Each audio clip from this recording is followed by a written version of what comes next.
olemassa latinankielinen sanonta ad astra doloribus itur. Tähtiin mennään kärsimysten kautta.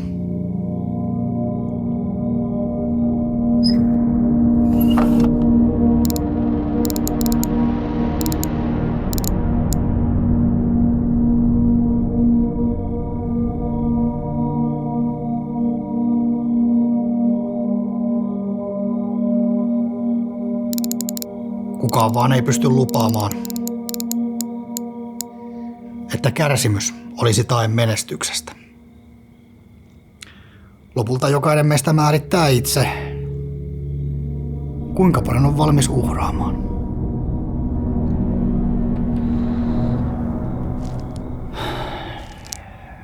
Joskus taiteen tekijän on astuttava katsomaan omaa tekemistään ulkopuolisen silmin. Tällöin saatat nähdä, että kokemasi kärsimys on vain väliaikaista, mutta kehitys jatkuvaa. Kunhan vain olet valmis haastamaan itsesi. Seuraavaksi kerromme teille kovasta työstä, turhautumisesta sekä uudesta perspektiivistä.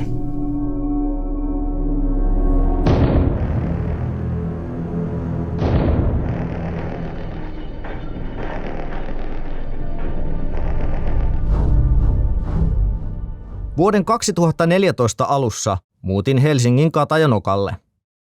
Pitkästä aikaa tuntui, että minulla oli jokin kiinnekohta elämässäni.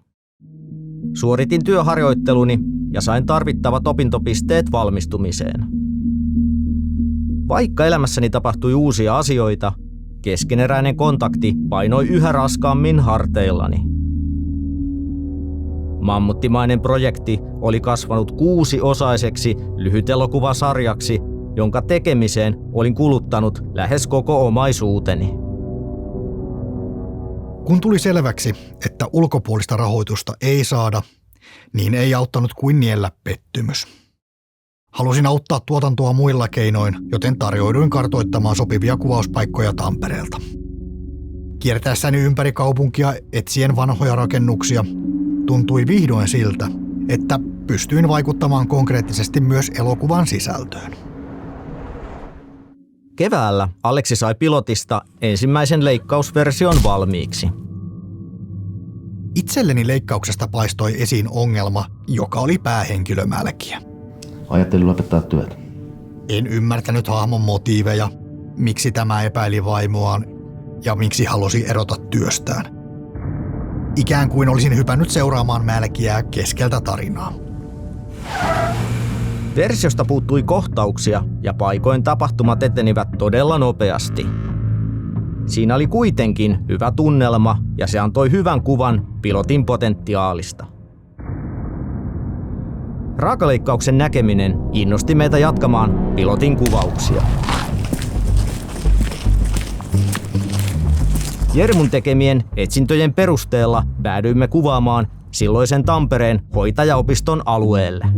Kylttiä voi lähteä vielä liikkeelle, mutta vedetään peli poikki. Jes, sitten kuvataan. Puhisee. Hötönä kun vituttaa. Ensimmäisenä kuvasimme Mälkiän sekä Valkeapään omat osuudet, joissa ei ollut lainkaan dialogia.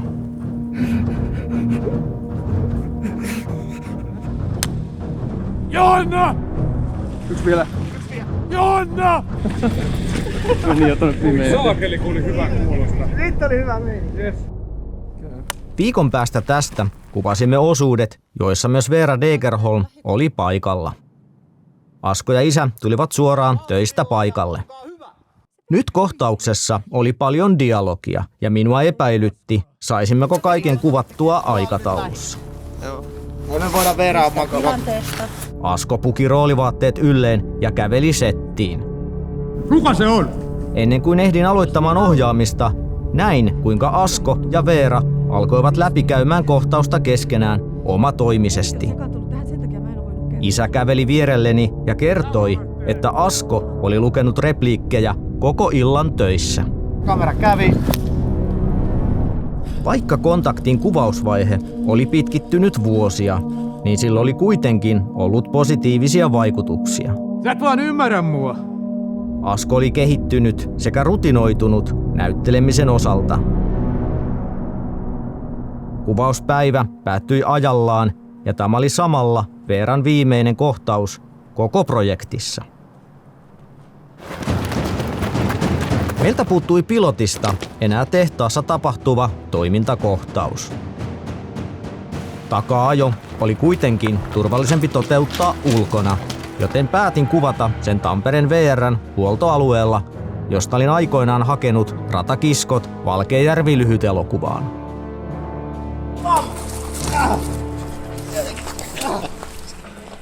Ei tarvista hyppyä. Laitaanko trampoliini tänne? Jermu 2 risti.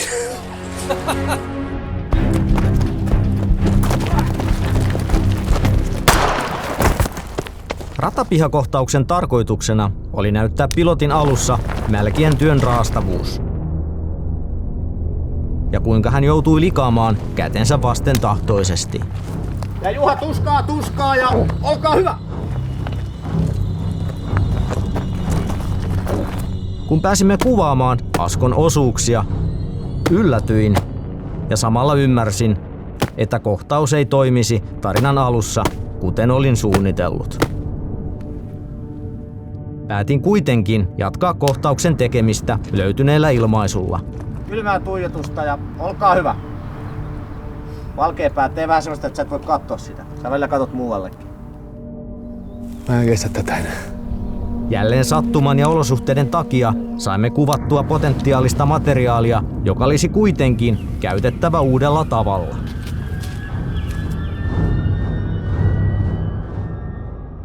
Kevään kuvaukset päättyivät ja samalla sarjan pilotti oli kuvattu valmiiksi. Pian tämän jälkeen sain tiedon, että olin valmistunut koulusta. Yksi vaihe elämässäni oli ohi, mutta kontakti jatkui edelleen. Valmistumiseni myötä en voinut enää hyödyntää koulua omissa kuvauksissani. Tämän seurauksena liityin osastomme opiskelijoiden juuri perustamaan trikkielokuvaosuuskuntaan, jonka tarkoituksena oli ostaa koulun vanhaa kuvauskalustoa käyttöönsä. Ainut tapa jatkaa kontaktin tekemistä entiseen malliin oli osallistua osuuskunnan toimintaan. Jukka ilmoitti muuttavansa Ruotsiin, joten Joonaksen harteille siirtyi koko sarjan kuvaaminen lopputuotannon ajaksi. Erään murhapaikan pienet kuvaukset Helsingin Kalliossa olivat Jukan viimeinen päivä koko projektissa. Sitten pidä pienen tauon. Kesätyöt takolla alkoivat, ja mukavan hektinen tehdastyö antoi jälleen tarpeellista vaihtelua kontaktin tekemiseen. Melkein 3 vuotta kestänyt kuvausvaihe vaivasi kuitenkin mieltäni. Ja pohdin vaihtoehtoja, kuinka saisimme projektin etenemään nopeammin. Halusin tarinalle raamit, joten luovuin epämääräisestä jatkumosta lyhytelokuvia ja siirryin ajatukseen Kontakti-minisarjasta, joka koostuisi 4 30 minuutin jaksosta. Seuraavaksi piti jatkaa toisen jakson kuvaamista, mutta meillä ei ollut Nysteenin kampanjatoimistoa eikä poliisilaitoksen aulaa. Etsimme näihin soveltuvia kuvauspaikkoja, mutta kaikki hyvät vaihtoehdot olivat liian kalliita. Samaan aikaan Aleksi oli paininut pilotin leikkauksen kanssa ja tehnyt huomion. Kuljetimme lähinnä Mälkiän perhetarinaa ja olimme unohtaneet näyttää hänet tutkimassa naisten murhia. Nämä 2 ongelmaa antoivat minulle idean, joka oli naurettava, mutta onnistuessaan se päästäisi meidät tilanteesta eteenpäin. Lavastaisimme uudelleen Pyynikillä kuvatun Mälkiän työpöytäsetin isäni autotalliin. Näyttäisimme Mälkiän suorittamassa murhatutkintaa työpöytänsä äärellä. Se oli edullinen ratkaisu ja onnistuessaan pelastaisi meidät. Samalla pystyttiin paikkaamaan pilotissa huomattuja puutteita, kuten lisäämällä kohtauksia, joissa Mälkiän epäilyksiä vaimoaan kohtaan saatiin korostettua. Teimme kontaktia nyt näin, pala kerrallaan. Alkuperäisessä setissä olin käyttänyt Jarjenoni vanhaa työpöytälamppua. Tarvitsin sen nyt uudelleen, joten otin hänen jälleen yhteyttä. Lamppua hakiessani tajusin, etten ollut nähnyt Enoani perheineen vuosiin. Pyysin tätä anteeksi ja hän kysyi, mitä olin tehnyt kaikki nämä vuodet. Kerroin kontaktista ja siitä, kuinka se oli hiljalleen ottanut yliotteen elämästäni.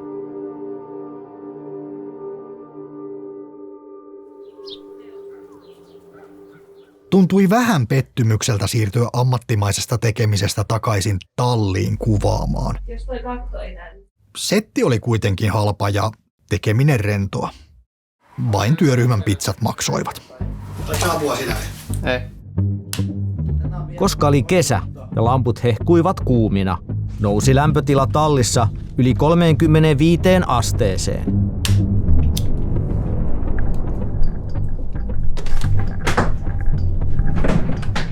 Ota oikein kunnon raivo päälle. Etit jotain kuumeisesti.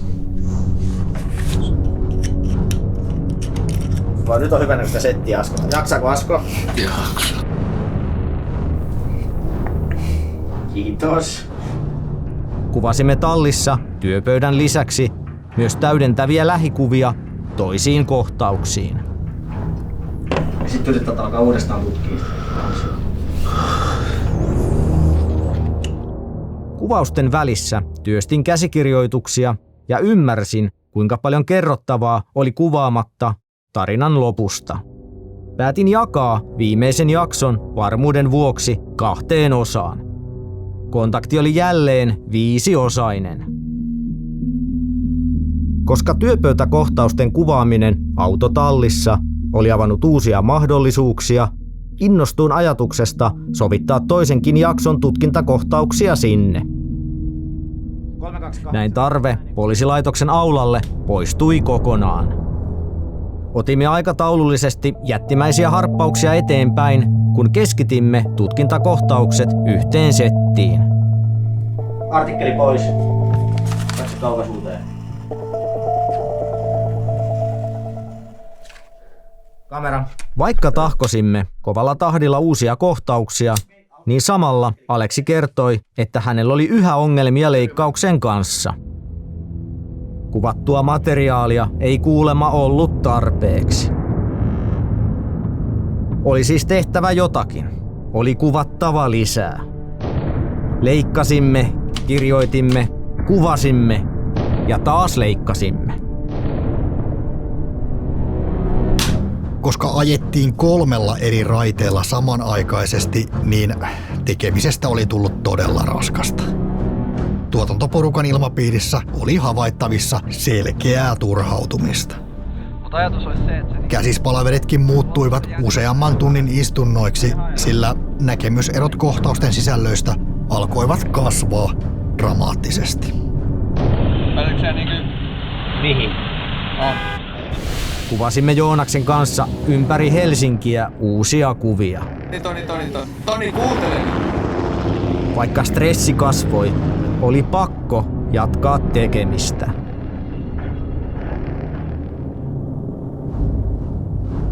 Marraskuussa järjestin vielä pienet lisäkuvaukset Helsingin kaivopuistoon.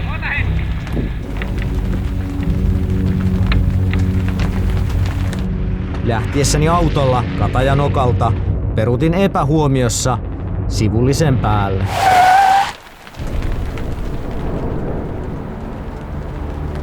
Mitään vakavaa ei sattunut, mutta säikähdin pahasti. Tuona iltana en pystynyt keskittymään enää mihinkään. Kamera käy. Kamera käy. Toni, kuulitko? Kamera käy. Tämän lisäksi paluumatkalla ajoin Sörnäisten rantatiellä melkein toisen auton kylkeen.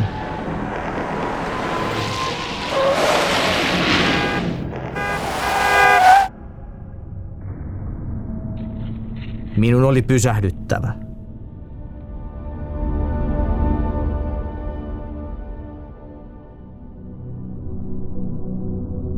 Vuosi 2014 oli lopuillaan.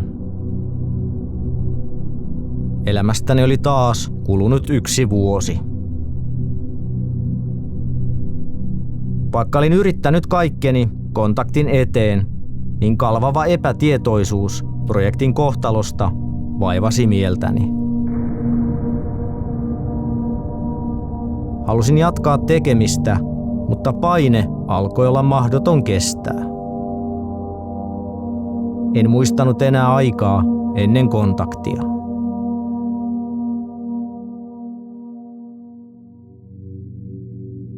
Yrittäessäni ymmärtää, miten olin päätynyt tähän synkkään tilanteeseen, aloin pohtia kuluneen vuoden tapahtumia. Jes, sitten kuvataan. Käy. Olkaa hyvä! Pöytänä, kiitoksia.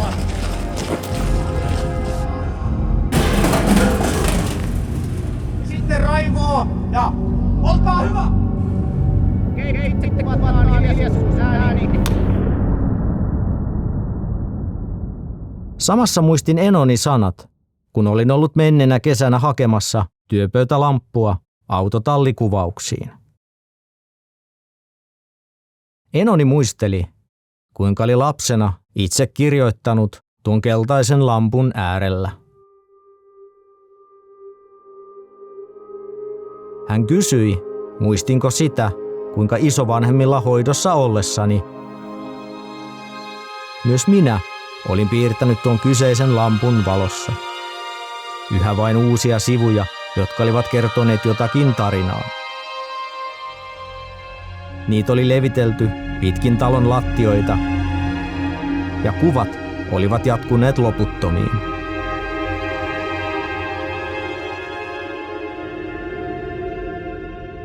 Enoni sanat palauttivat mieleeni lukemattomia asioita, jotka olin siinä hetkessä unohtanut.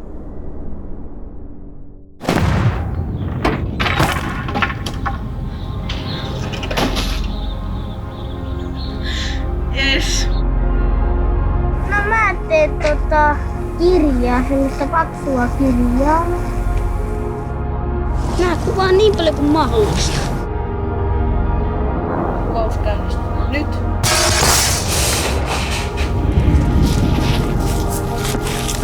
Kauhealla räminällä saata.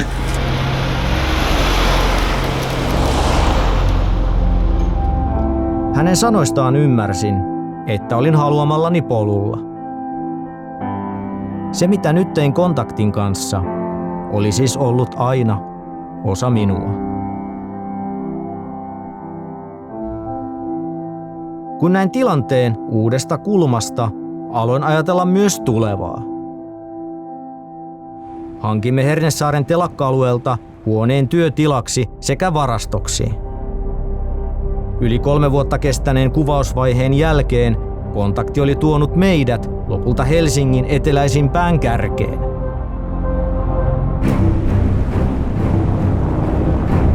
Nyt katsomme vain eteenpäin ja oma toimisto tuntui tuotannon osalta uudelta alulta.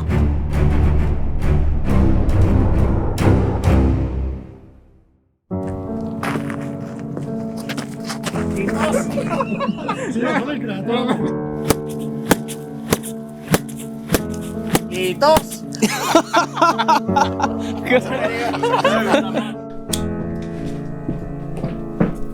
Vittu on se väärinpäin.